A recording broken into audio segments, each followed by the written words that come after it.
ang paunang implementing rules and regulations ng kontrobersyal na cybercrime law. Kinasuhan ang paglabag sa Cybercrime Prevention Act mula nang ipagtibay ito ng Korte Suprema noong Pebrero.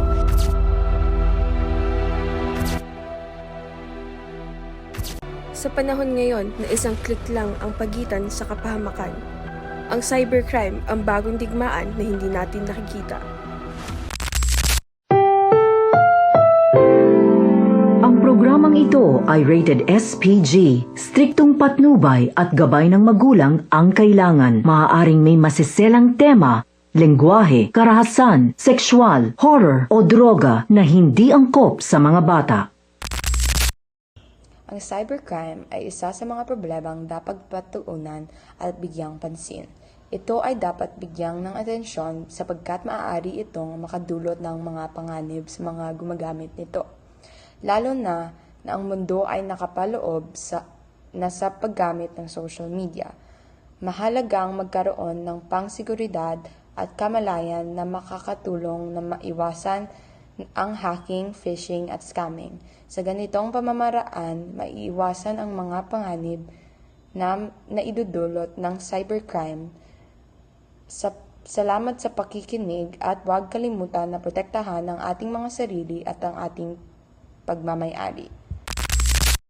Ang phishing ay isang uri ng cybercrime kung saan nagpapadala ng peking texts, emails, o links para kunin ang iyong passwords, MPIN o OTP. Karaniwan itong gamit ng mga scammer para makuha ang iyong account o pera. 3 tips para maiwasan ang phishing.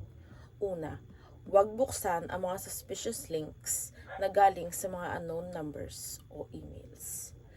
Ikalawa, huwag ibahagi ang iyong passwords, MPIN or OTP kahit pa magpanggap na galing sa bangko o kilalang kumpanya.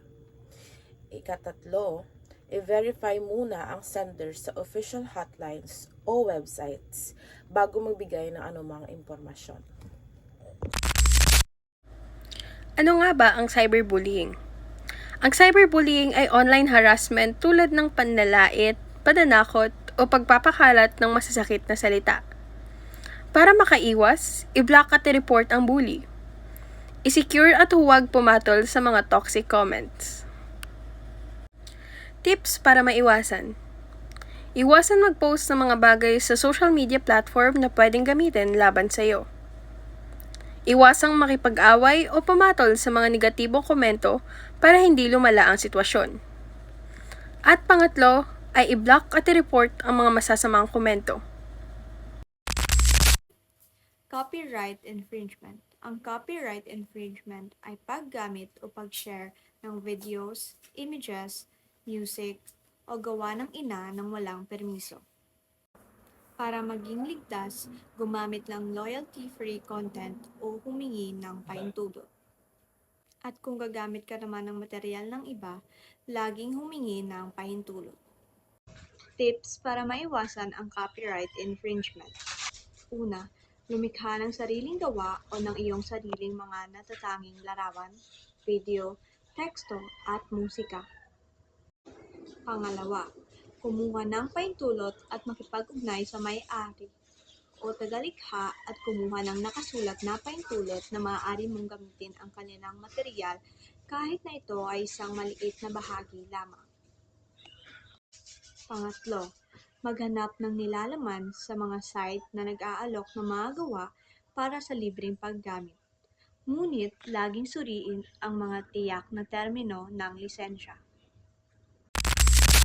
Ang cyber-defamation ay isang uri ng paninirang puri online.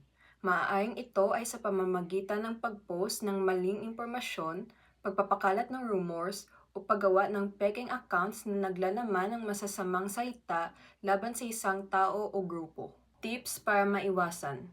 Una, siguraduhin na ang lahat ng impormasyong ibabahagi ay totoo at tumpak. Ang pagbabahagi ng maling salita o tsismis ay delikado. Pangalawa, huwag mag-post o mag-share ng anumang pahayag na maaaring makasira sa reputasyon ng ibang tao. Ang isang simpleng salita ay maaaring humantong sa kaso ng cyber libel. Pangatlo, Panatilihing profesional at magalang ang mga diskusyon at komento online. Iwasan ang direktang pag-atake o pang-iinsulto sa ibang individual. Ang hacking ay iligal na pag-access sa account o device ng iba na walang pahintulot. Maaari itong magdulot ng pagwawala ng personal data, pera o mahalagang impormasyon. Kasama dito ang pag-install ng malware, pag-hack ng social media accounts, at pagnakaw ng login credentials. Tips upang maiwasan ang hacking. Gumawa ng malakas na password na mayroong numero, simbolo at mga letra. Huwag gumamit ng mga simpleng password.